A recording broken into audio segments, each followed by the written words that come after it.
Hi there. Welcome back. Welcome back to Real Talk. We are so excited to be back again today, especially during this month of Women's History Month. And today is International Women's Day. Yay! For women all over the world. Yes. All right. And so we are excited. And I am Dr. Kim Brown Barber, better known as Dr. Kim.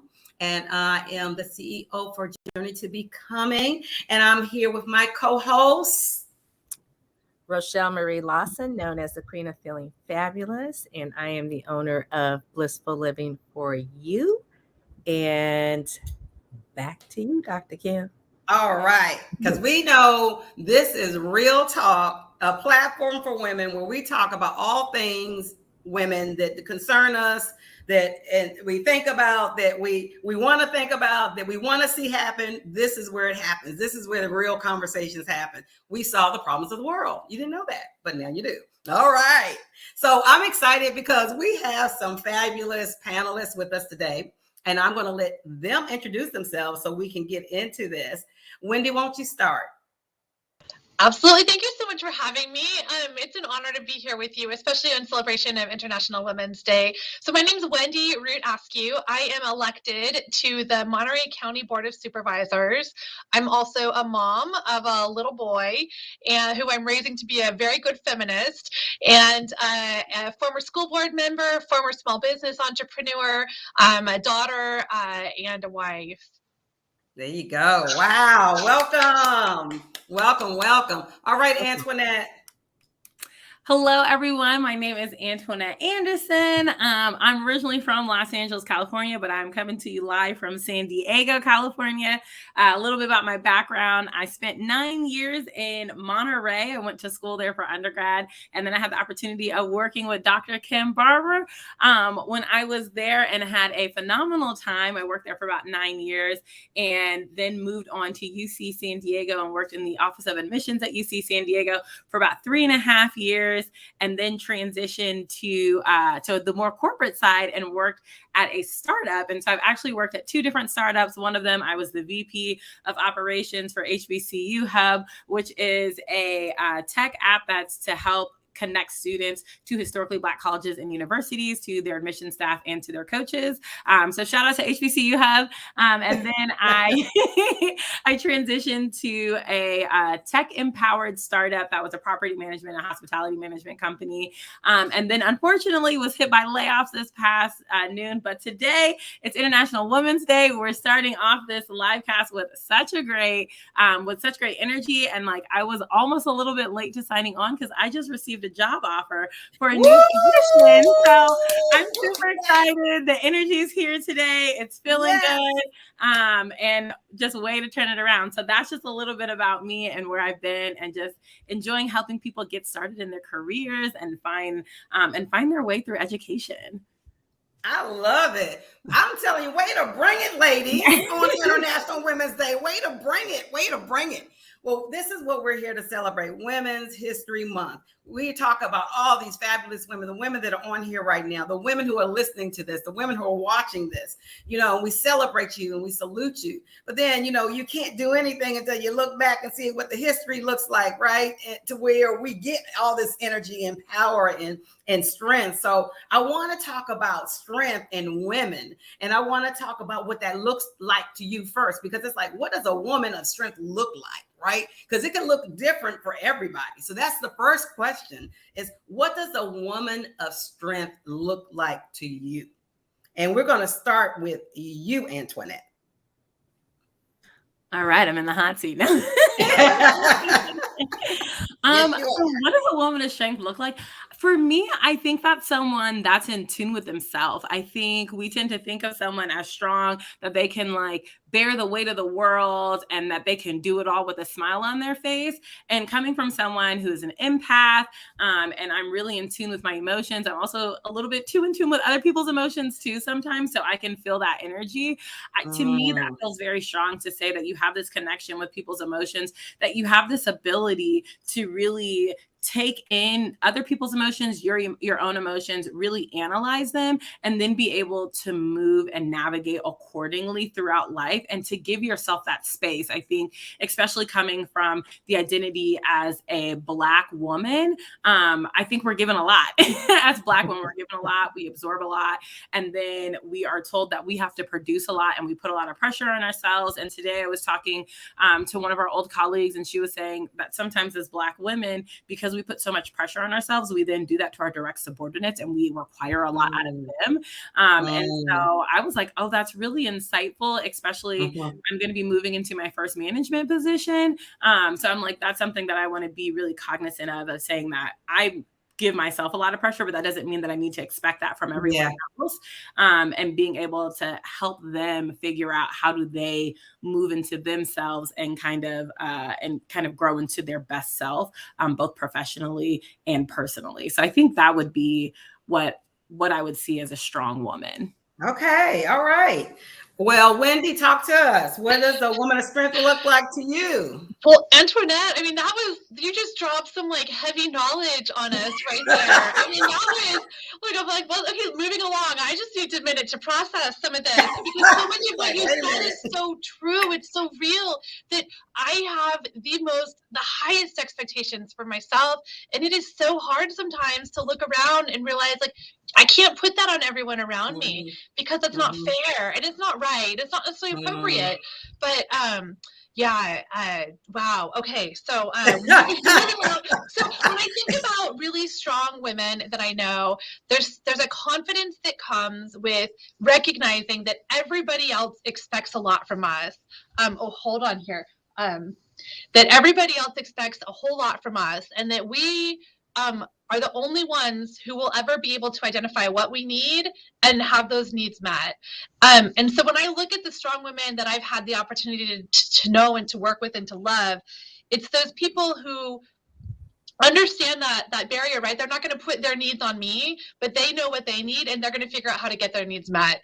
And I need that reminder all the time, because, I'm always doing things for other people, whether it's my family or my work, but to figure out that, if I need rest, if I need sleep, if I need 10 minutes alone, there's nobody else is going to provide that for me but myself. And there's a confidence that you have to have, and knowing that you're good enough and capable enough, and that you deserve that same care that you give to everyone else. And it's hard. It's hard to find, but it's out there, and I think it allows you to have that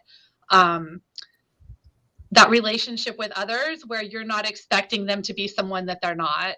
You're allowing yourself to be who you are, but you're also allowing those around you to be who they are, completely, wholly, in their messy, complicated, whole selves.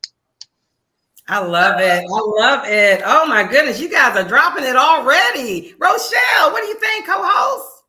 Well, I would piggyback off what the other Wendy and Antoinette has said, but in my vision of a strong woman is a woman that can persevere through the trials and tribulations of life and keep moving forward with her head held high, with her 5-inch pumps, and walking that walk like she is the baddest thing on the planet. In addition to that, a woman that I see that is strong and of strength not only cares for others, but cares for herself first, puts herself first, so she understands that in order for her to be the best person that she can be, she needs to take care of herself first so she can be that for others. Right. A woman of strength, to me, as I visualize it, is a woman that commands her empire and understands that there's an ebb and flow with that. And if you're too stringent, you actually kill off the new growth. And if you're too loose with it, you have no growth at all. So in my mind and in my vision, that is what a strong woman means to me. Awesome. I love it. The ebb and the flow, making sure we have the balance, right? Knowing when to make it strong and when to pull back and make it a little bit more fluid. I love it. And as women, we can do that, right? And so I love this, where we are right now, because when we think of women and strength and how we, characterize them and describe them, think of a woman in the past. And it doesn't have to be a famous woman. It could be a woman that, means something to you that Think of a woman in the past, though, that exudes what you just said, right? Who would that be and why? Let's start with you, Wendy. Yeah, Rochelle, you were just talking about, navigating all of life's challenges with grace and keeping your head held high.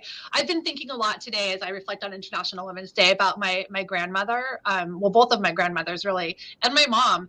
And, these were military wives who just followed their husbands around. Life was not straightforward or easy for any of these matriarchs in my life, but they did what they had to do to care for their children, to care for their families. And it's a different kind of strength, I think, because it's not the kind of strength where they were able to fully realize who they were or to have their needs met. They weren't. They were there to be of service in a very different kind of way. And it took a toll on them. But I look at that, and there are these moments where, like, I'm in very difficult situations, and I always think back, like, they made it through a lot of stuff, and came out the other end, with a, not always a smile, but leaving a legacy behind. It kind of goes, this flies, what I'm saying though, flies in the face of what we just talked about a little bit, in saying that a strong woman is one who's able to identify her needs and take care of her needs. But there is this duality, and that hasn't always been an option for women in this country and in this world. And yet we persevere regardless. So the fact that we've gained so many rights, the fact that I can take out a credit card in my own name today is not what my grandma had the opportunity to do. It's not what my mom had the opportunity to do before she was married. And so we've come a long way, and I now have the opportunity to grow in ways that allow me to self-actualize, and live live in a way that is with more opportunity than what they had available to them. But when I think about strong women, I always go back to my grandma Betty, my grandma Della, and my mom Gail. I rely on their strength every day. Awesome. And, you bring out such a valid point when we talk about, women in the past and who were strong women in the past. They didn't have the same opportunities that we have, right? So their strength was identified and recognized in a different type of way, but regardless, it's still shown through. So I really am glad that you brought that piece out. All right. I'm going to mix it and just go right to Rochelle and see what she's thinking about what women in the past exude that strength for her. So I don't know if I ever shared this with you, Dr. Kim, but I have an affinity and a divine connection to Harriet Tubman. Whenever I think of someone that has not only shown the characteristics of what we've been talking about this evening, but also self-sacrificed, where she actually could have lost her life for the sake of people she didn't even know, or you know what I'm saying? That to me shows the vision of what I see as a strong woman.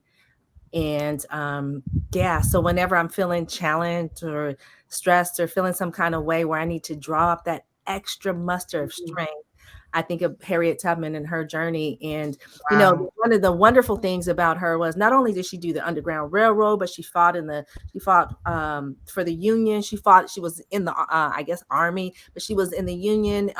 She was a spy. She even supported the women's suffrage movement when African-American women didn't get a right to vote until many years after she died in the 1960s, and she died in the early 1900s. So I think that is my characteristic and visualization of a very strong and powerful woman.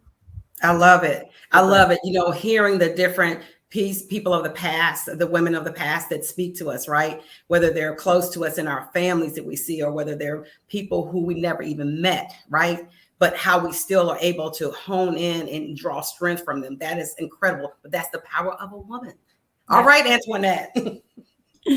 Oh my gosh, it's giving me all the feels and making me think about really my family the most. And it's funny, Winnie, that you mentioned about like women not being able to own a credit card. I think people forget how recent that was. And I was actually just having a conversation with my parents this past weekend. I'm like, Black men had the power to vote before white women did, right? That is a part of our history. Women they did not have access to their own bank accounts. They couldn't, they couldn't even manage their own estates after their husbands died. Someone else had to come in. And so there is a type of strength that comes with that of being controlled, right? And so, talking to some of my male friends and cousins and family members who were like, oh, well, the highest rate of people filing for divorces as women. I'm like, yeah, because now we don't have to be attached to someone that is raping and beating us and treating us unfairly because of the money, right? Like this was, for us, it was oh, the mic drop. Oh, wait a minute. You don't understand. The real talk, we have this thing called the mic drop, and Rochelle just gave it to you. And when you do the mic drop, that means it ends all. Right. In other words, say less.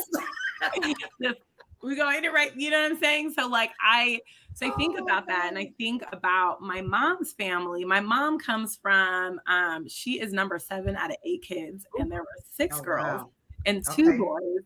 And the women and the men too, but the women specifically are incredible. They're so vibrant, and to grow up in a household with that many people and everyone have such a distinct and strong personality is incredible.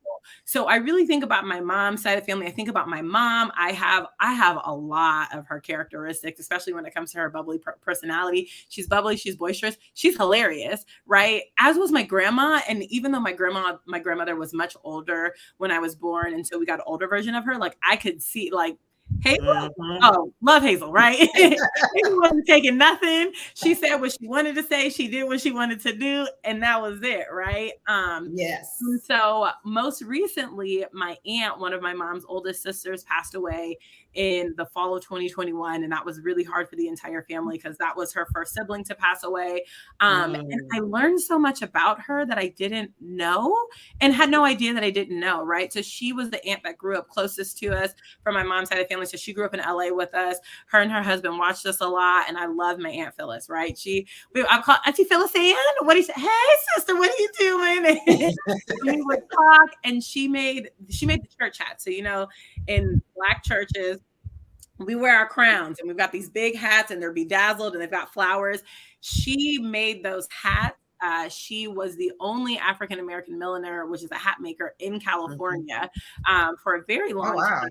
And I learned this history at her funeral. And I just know that like part of my razzle dazzle, part of my personality, all of the flashy and like bright and glittery things that I love come from her, and come from being able to sit in her hat shop and watch her make hats, and then ask my mom, like her hat shop was in walking distance. So when we were really little, we'd say, Mom, can we go walk to Auntie Phil's hat shop and see what she's doing? And so she would walk us there, and then she would leave us there sometimes, and my aunt and my uncle would watch us. And so that's what I think about, right? Are these strong women who can just kind of say, they'll drop what they're doing. They teach us how to work. They teach us their trade in a way that makes it really fun. My mom's oldest sister wasn't able to have children, but she really raised all of her nieces and nephews and great nieces and nephews as if they were her own children. So I've just come from this long line of incredible women. And as I get older, I just feel like I'm so lucky. Like I'm getting chills just thinking about it. And I'm getting to see them blossom. And my mom's youngest sister has had her own trials and tribulations, but she has really been growing and blossoming into her own woman that I've had this opportunity to see really in depth and intimately. And I love that. So I just want to give a shout out to all the McGrew women. That's my mom's side, but those are the women that I like really look up to and that have set a very strong and beautiful example for me.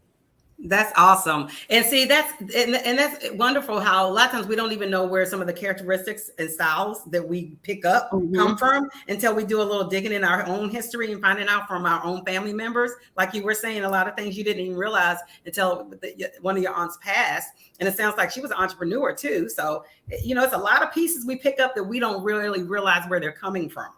So I know we're getting down to the wire. Rochelle, how it is. We get started, we get good, and all of a sudden it's almost time to go. So I want to ask this question because I want to make sure I get this one in. So what is your strength or superpower? Okay. And how do you use it? Okay. And it's one more question I'm trying to get in, but I'm just going to leave it there. What is your strength or superpower and how do you use it? All right. Let's start with you, Rochelle. Oh, dang. Okay.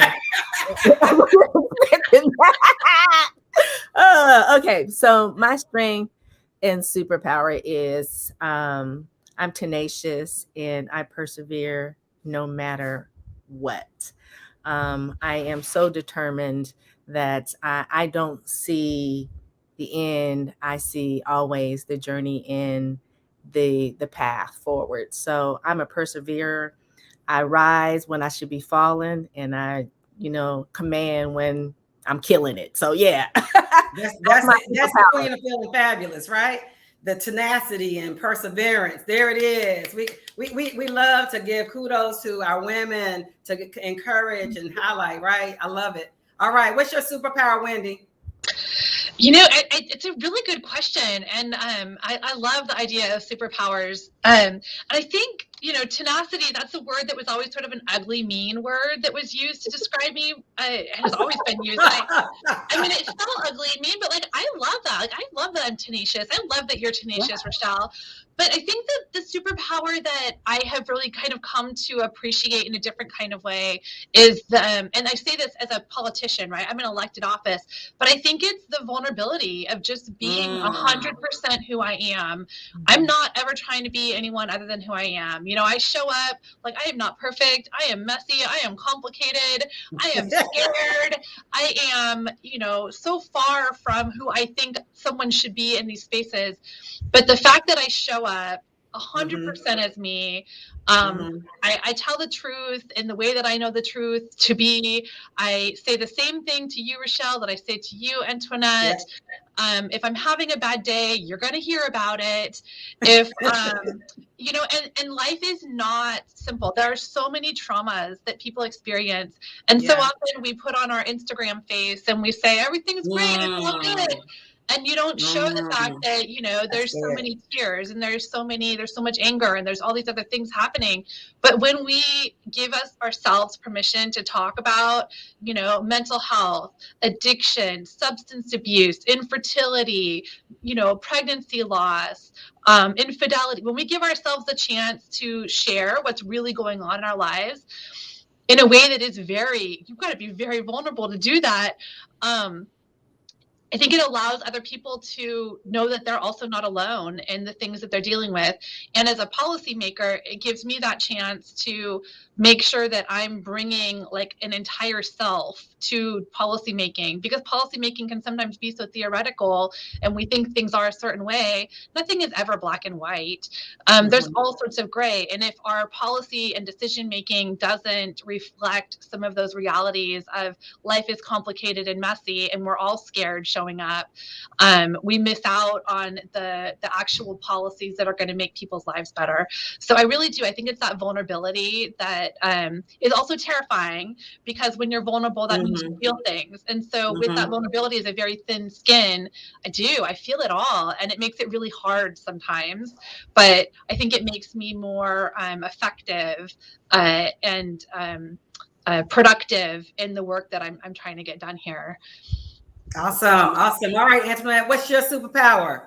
All right. I love that vulnerability piece. I think my superpower, it would be between my optimism and my empathy. I used to think of my empathy a little bit between my superpower and my curse, because when you feel a lot, it's overwhelming. And there were times where I'd be like, these feelings are bigger than me.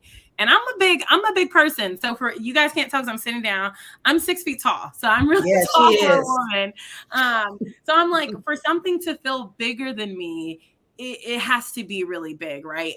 But to be in touch with that is also really beautiful, because it means that I can get people to open up a little bit more. I can take a step back. I can ask what's going on. And because I'm a little more in touch with that, I can pick that up a little bit beforehand. So then I know, okay, like we don't have to go into the crazy chaoticness of what's going on and offering that space. And then I think my optimism is really my superpower as well. I have always been a look at the glass as half full kind of a person. I mean, even recently, I've always been in education, had a very secure job, got laid off after 10 months on a job and was so disappointed because it was like, this is my dream job. Like, I felt so happy here. I loved the company. Everyone cared about me.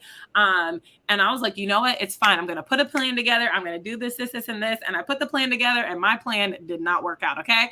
I'm going to apply to 5 jobs a day, and I'll get all these emails back, and I'm going to get a job by the end of December. That by the beginning of December was real aggressive. That did not happen, right?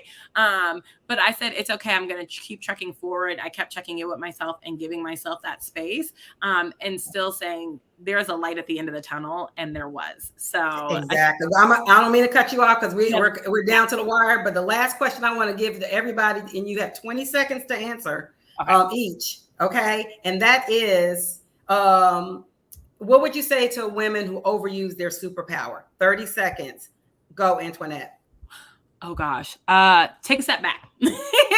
Take a step back. It's okay to listen to other people and to give other people the chance to speak. If you speak up too much, sometimes people feel overwhelmed or don't feel like they have space. So I would say, take a step back. Take a step back. All right, Wendy, 20 seconds. I'm just going to say you're perfect. Whoever you are, whatever superpower you're using it for a reason. You've developed the superpower over time because you know that it's effective and it works for you. So you be your amazing self, and whatever that looks like. I just, we can only be who we are, and whatever you've got to bring to the table, we want it.